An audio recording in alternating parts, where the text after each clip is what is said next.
Vesuvius Eruption Simulation. Jadi game Roblox 1 ini adalah game simulasi bencana letusan gunung berapi. Gunung tersebut bernama Gunung Vesuvius, dan di area gunung tersebut terlihat ada sebuah kota yang penuh dengan bangunan. Kota ini bisa dibilang cukup luas, dan player bisa berkeliaran di area sekitar kota itu. Saat kalian ingin mendekati Gunung Vesuvius, akan ada dinding yang sangat tinggi, sehingga player tidak bisa menaiki gunung tersebut. Selang beberapa menit kemudian, terjadi sebuah getaran di tanah, yang mana ini menandakan kalau Gunung Vesuvius akan segera meletus. Akan terdengar suara ledakan yang sangat keras. Setelah itu keluar banyak sekali hujan abu vulkanik. Kemudian kota diterjang oleh debu vulkanik yang sangat tebal sekali, dan yang pasti player akan langsung mati seketika. Jadi sebenarnya kejadian mengerikan di game ini memang terjadi di dunia nyata. Gunung Vesuvius berlokasi di pesisir barat daya Italia dan di dekat kota Napoli. Meletusnya gunung ini terjadi pada tahun 79 Masehi. Sebenarnya gunung ini telah meletus beberapa kali di era modern, namun pada 79 Masehi lah yang paling ekstrim. Dan kota yang ada di game tersebut merupakan kota yang bernama Pompei di dunia nyata, yakni sebuah kota Romawi kuno yang sekarang telah menjadi reruntuhan kuno. Letusan dimulai pada siang hari, dan awan panas menjulang hingga sekitar 30 km ke atmosfer. Lalu kemudian awan panas tersebut menghancurkan beberapa rumah di kota itu. Akibatnya kota Pompei hancur dan terkubur di bawah beberapa meter. Dilaporkan bencana ini telah memakan lebih dari 3.500 korban jiwa. Aperophobia ini merupakan salah satu game Roblox yang bertemakan backrooms. Aperophobia adalah salah satu game backrooms yang paling populer di Roblox. Nama aperophobia sendiri berarti ketakutan terhadap sesuatu yang tak terbatas. Di awal intro akan ada beberapa orang yang terlihat sedang merekam film. Saat kameramen berjalan mundur, tiba-tiba dia jatuh ke dimensi backrooms. Disitulah player harus menjelajahi beberapa level untuk mencari jalan keluar, sambil menghindari para entitas mengerikan yang menghuni dimensi tersebut. Salah satu entitas yang paling terkenal adalah bernama Howler. Dia terlihat berbentuk seperti kumpulan kabel hitam, dan pastinya dia akan memburu para player di area backrooms ini. Game ini memiliki beberapa level yang berbeda, dan area berwarna kuning inilah yang sangat populer. Jadi apakah ruangan backrooms kuning ini bisa ditemukan di dunia nyata? Sebenarnya lokasi asli backrooms ini berasal dari ruangan satu ini. Ini adalah ruangan toko furnitur yang dulu bernama Ronner's Home, yang tepatnya berlokasi di Oshkosh, Wisconsin. Dan foto backrooms itu adalah ruangan Ronner's Home yang sedang direnovasi. Namun ada bukti lain kalau backrooms memang beneran ada di dunia nyata. Di wilayah Jepang ada sebuah lokasi rahasia di mana backrooms berada. Jika kalian berada di titik ini, kalian akan melihat seperti ada bangunan berbentuk dome. Namun jika kalian masuk ke dalamnya, kalian akan terkejut dengan kemunculan ruangan backrooms. Dan yang paling menakutkan adalah lubang raksasa ini. Lubang itu kelihatan sangat besar dan dalam sekali. Di bangunan ini ada beberapa titik lokasi backrooms lainnya yang bisa kalian telusuri sendiri.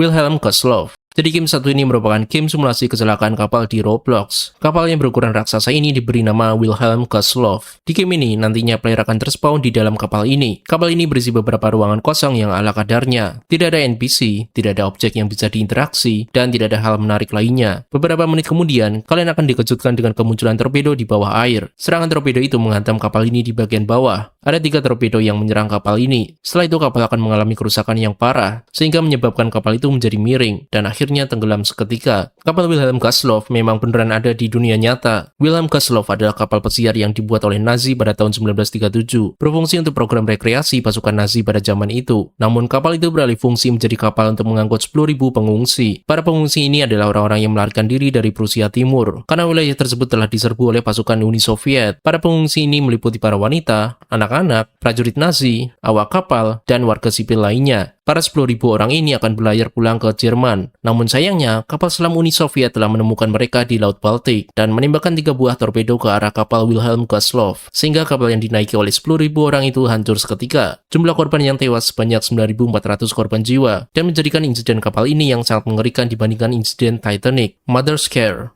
Ini adalah game horror Roblox yang memiliki cerita yang sangat disturbing. Di dalam game ini, player akan bermain sebagai Rinette, yang mana dia memiliki 4 saudara lainnya yang tinggal satu rumah bersama ibu mereka. Mereka semua berlatar di tengah musim dingin yang ekstrim, dan mereka sangat kesulitan untuk mencari makanan di luar rumah. Ditambah lagi persediaan makanan hampir habis, dan sang ibu tampaknya melakukan apapun agar anak-anaknya tetap hidup. Di awal game, si ibu terlihat sebagai sosok yang penuh perhatian, namun seiring berjalannya waktu, player mulai menyadari bahwa ada sesuatu yang tidak beres. Satu persatu saudara kandung Rinette telah menghilang pada malam hari, sementara sang ibu selalu memiliki stok makanan baru keesokan paginya, dan terkuak ternyata si ibu adalah seorang kanibal, dan terpaksa untuk melakukan ini agar bisa bertahan hidup. Banyak sekali para player yang mengatakan kalau game ini terinspirasi dari kasus di dunia nyata, yaitu kasus kejahatan yang dilakukan oleh seorang ibu dari Texas yang bernama Andrea Yates. Pada tahun 2001, Andrea Yates mengaku telah menenggelamkan kelima anaknya di bak mandi rumah. Kelima anak tersebut masing-masing masih berusia di bawah 10 tahun. Tragedi ini disebabkan oleh Andrea yang mengidap kelainan mental. Dia sudah beberapa beberapa kali masuk rumah sakit jiwa dan pernah melakukan bunuh diri. Bahkan dia mengidap depresi berat disertai gejala psikotik. Awalnya Andrea dijatuhi hukuman mati, namun hukuman tersebut dibatalkan. Andrea Yates dikatakan tidak bersalah karena dia dalam kondisi tidak waras. Dia diperintahkan menjalani perawatan di rumah sakit jiwa dengan keamanan tingkat tinggi. Di kasus ini, Andrea Yates bukanlah seorang kanibal, tapi apa yang dia berbuat mirip sekali dengan apa yang ada di game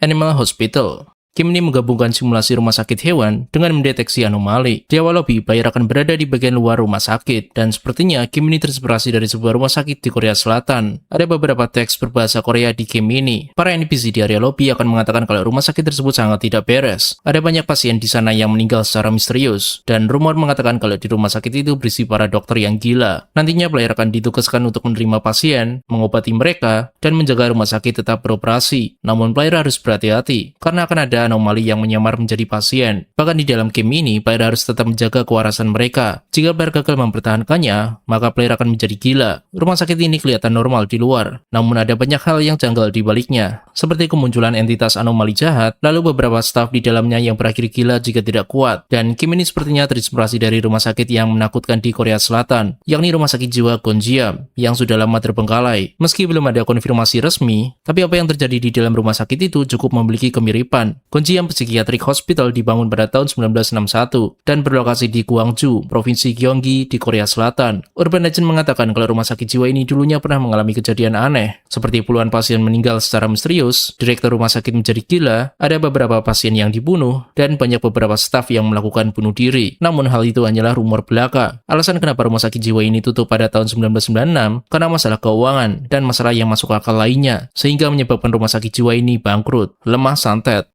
Di game ini, player akan memainkan sebagai seorang gadis yang bernama Hawa. Dia ingin mendaftar sebagai santriwati di sebuah pondok pesantren di sebuah kota. Game ini berlatar pada tahun 1998, yang katanya banyak para pemuka agama yang diculik, beberapa santri yang hilang, dan banyak santet di mana-mana. Namun ternyata ada banyak sekali kejadian horor di pesantren itu, seperti kemunculan kuntilanak, pocong, genderuwo, dan entitas astral lainnya. Ditambah lagi di pesantren ini ada banyak sekali para guru dan murid yang menghilang. Pada saat di akhir game, ternyata terkuak kenapa pesantren ini menjadi angker, dan banyak para guru dan murid yang hilang secara misterius. Semua kekacauan itu disebabkan oleh salah satu guru pesantren yang melakukan praktek santet. Player nantinya harus membeli sebuah keputusan yang mengarah ke ending yang berbeda. Lalu sebenarnya, apakah game ini memang beneran terjadi di dunia nyata? Jadi pada tahun 1998, Indonesia berada dalam situasi krisis ekonomi menjelang dan setelah reformasi. Pada masa krisis tersebut, di daerah Banyuwangi, terjadi sebuah tragedi yang menakutkan. Tragedi tersebut dikenal sebagai pembantaian dukun santet Banyuwangi, yaitu serangkaian pembunuhan terhadap orang-orang yang dituduh sebagai dukun santet atau memiliki ilmu hitam. Peristiwa ini berlangsung antara Februari hingga September 1998. Ketika terjadi berbagai musibah seperti kematian mendadak, penyakit, atau gagal panen, sebagian masyarakat Banyuwangi akan menuduh orang tertentu sebagai pelaku ilmu hitam. Para pelaku pembunuhan biasanya akan berpakaian seperti ninja, lalu datang ke rumah target pada malam hari untuk membunuh atau menculiknya. Dan para targetnya meliputi dukun pengobatan tradisional, guru ngaji, kiai di kampung, atau tokoh agama di lingkungan masyarakat. Estimasi korban yang terbunuh sebanyak lebih dari 170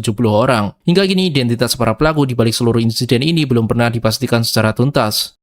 Pesugihan horor. Di game ini, player akan melakukan pendakian di sebuah gunung bersama temannya, dan katanya ini adalah salah satu gunung yang sangat angker dan keramat. Nantinya, player akan menemukan beberapa kejadian mistis di tengah perjalanan. Player harus menelusuri jalur yang akan menuju ke puncak gunung. Yang awalnya tadi masih pagi sebelum masuk ke area gunung, player akan bertemu jam malam hari yang gelap saat mendaki. Karena gunung ini angker, player akan bertemu para pocong, kuntilanak, vampir Cina, dan makhluk astral lainnya. Player akan ditugaskan untuk menyelesaikan puzzle di dalam game, tapi tidak akan semudah itu, karena player akan dikejar oleh para entitas penunggu di sana. Jika berhasil menyelesaikan game ini, bakal ada beberapa ending yang berbeda. Salah satunya adalah si player melakukan pesugihan dengan jin. Akibatnya player akan menjadi kaya, tapi usianya menjadi lebih cepat menua. Kegiatan pesugihan seperti ini memang menjadi hal yang lumrah di Indonesia. Ada yang percaya akan hal itu, dan sebagian ada yang skeptis. Pesugihan merupakan aktivitas atau kepercayaan bahwa seorang bisa kaya raya dengan bantuan jin. Meski hal ini masih belum bisa dibuktikan secara ilmiah, faktanya aktivitas ini memang beneran ada yang melakukannya. Beberapa lokasi gunung yang sangat terkenal akan aktivitas ini adalah Gunung Kawi, Gunung Kemukus, Gunung Lawu, dan beberapa gunung lainnya. Namun isu pesugihan di beberapa gunung tersebut tidaklah benar.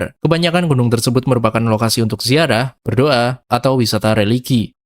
Alas Roban. Game ini menceritakan tentang pemuda yang berkendara motor di larut malam. Saat dia beristirahat dan tidur di warung pinggir jalan, tiba-tiba dia terbangun di tengah hutan yang gelap. Hutan ini bernama Alas Roban, dan hutan ini merupakan hutan yang sangat angker. Player harus mencari jalan keluar dari hutan itu. Di dalam hutan ini, player akan bertemu dengan para sosok penunggu hutan itu. Tidak lain dan tidak bukan adalah pocong, kuntilanak, hantu nenek, hantu penari, dan beberapa hantu lokal Indo mainstream lainnya. Nantinya player akan bertemu dengan hantu kepala buntung, dan player akan ditugaskan untuk mencari kepalanya. Dengan imbalan akan dibantu untuk keluar dari hutan ini. Kalian pastinya udah pada tahu kalau Alas Roban memang beneran ada di dunia nyata. Alas Roban adalah sebuah kawasan hutan di Kabupaten Batang, Jawa Tengah. Menurut tradisi lokal, kawasan ini mulai dibuka pada awal abad ke-17 oleh Ki Baurekso, yakni seorang bupati Kendal pertama pada zaman dulu, dan merupakan seorang panglima perang Mataram di bawah kekuasaan Sultan Agung, yang bertujuan untuk membuka jalur logistik pada masa itu. Dan dulu, Herman Willem Daendels membangun jalan raya dari Anyer hingga Panarukan, yang mana melewati jalur Alas Roban tersebut. Konon, banyak para pekerja rodi yang tewas di titik itu akibat dipaksa bekerja. Ditambah lagi lokasi ini dijuluki sebagai jalur tengkorak karena tingginya angka kecelakaan. Kisah inilah yang kemudian ikut membentuk reputasi angker Alas Roban, seperti kemunculan sosok kunti terbang, sosok misterius yang menyeberang secara tiba-tiba, dan suara aneh dari dalam hutan pada malam hari. Ini menjadikan Alas Roban sebagai salah satu hutan yang sangat angker di Indonesia.